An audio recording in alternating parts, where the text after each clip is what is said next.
Hello ladies and gentlemen, how are you all doing today? It is Adam here, aka Irish Welsh Celt. Back on another episode of my Football Manager Let's Play. So this is just before the start of the first game. I'm not going to play the first game yet, I'm probably going to say that for tomorrow's episode.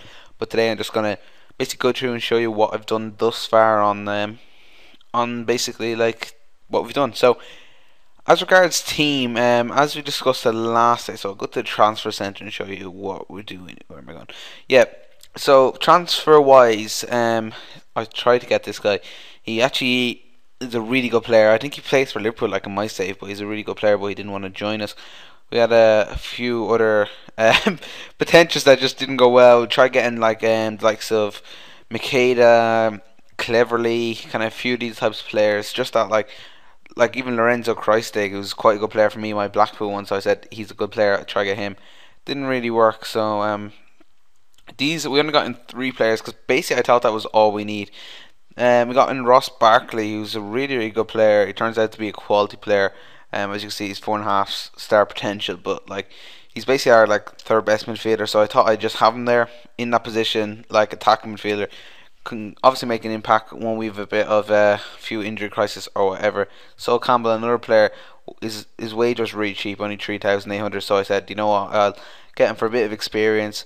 Again, he's not the top defender, like, but at the end of the day, he'll do well for some games or in the event of an injury crisis, and that always happens to me in my seasons. Generally, I end up doing really well in the season, then injury hits and fucks up your final season. This is the main guy we got in. We got Jorge Ribeiro, and as you can see, his all-round stats, technical, mental, and physical, are really good. He was on the free agents list. He's 29. He's only valued 650k. That's obviously because of his age. Pretty cheap wages. But as you can see, he is a defender, left wing back. So like he 3 star is like his rating, and like he's just gonna hopefully do the job. As you can look on the see his position, he basically can play anywhere along the left side, even centre of defence or whatever centre midfield if we really want him to. So he is a bit of a kind of utility player. He'd do well. We should be okay for left backs now because we have him in, and he'll do for backup, etc. So let's go on to fixtures, and we'll show you the preseason. I let my reserve team man or my assistant manager take control of the preseason because I personally never replayed him. First game we had against Exeter, just 1-0 away game.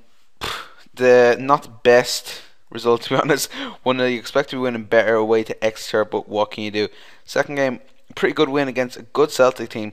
Celtic are like a club that would probably be on a similar level to West Ham in the game because like obviously top like hopefully we should get promoted, and West Celtic would be on a similar level to that. Hartlepool, really disappointing result.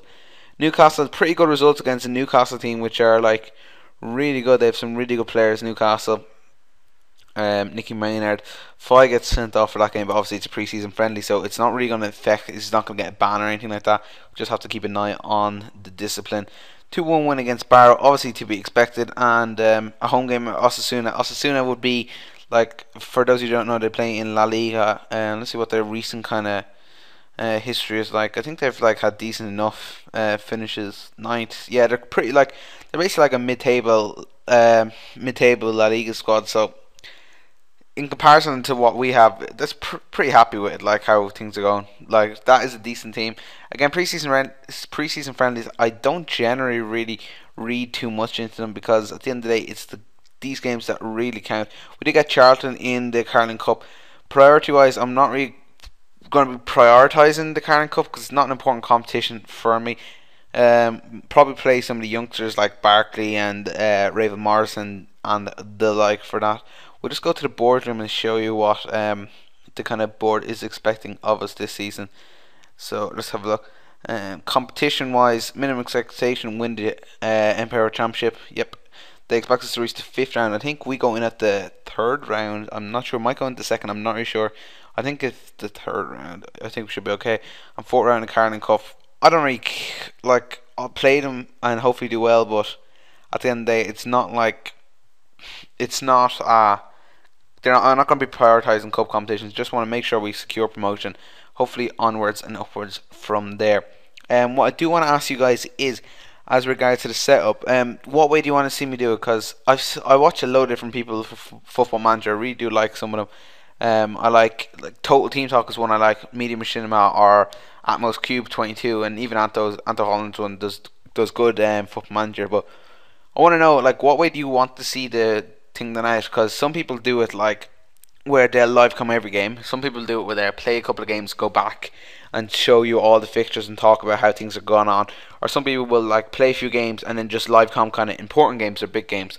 I don't know. Up to you guys. This has probably been a really short episode. I'm not sure about the time on it, but basically, yeah. Let's see. Nigel Atkins was saying about his favourites promotion. That I think that's a fair comment to say. Southampton, pretty good squad. I did try and actually get Oxlade-Chamberlain from Arsenal on loan. Didn't want to move, but yeah, they're pretty decent. I would fancy them to go up with us in. Obviously, I think they've gone up in real life now at this stage. But yeah, that is basically this episode. So I hope you enjoyed it. If you did, guys, please drop a like. It really helps me out. Subscribe to this channel for more. And my Twitter should be in the description if you want to follow me there. I'll see you tomorrow. Bye.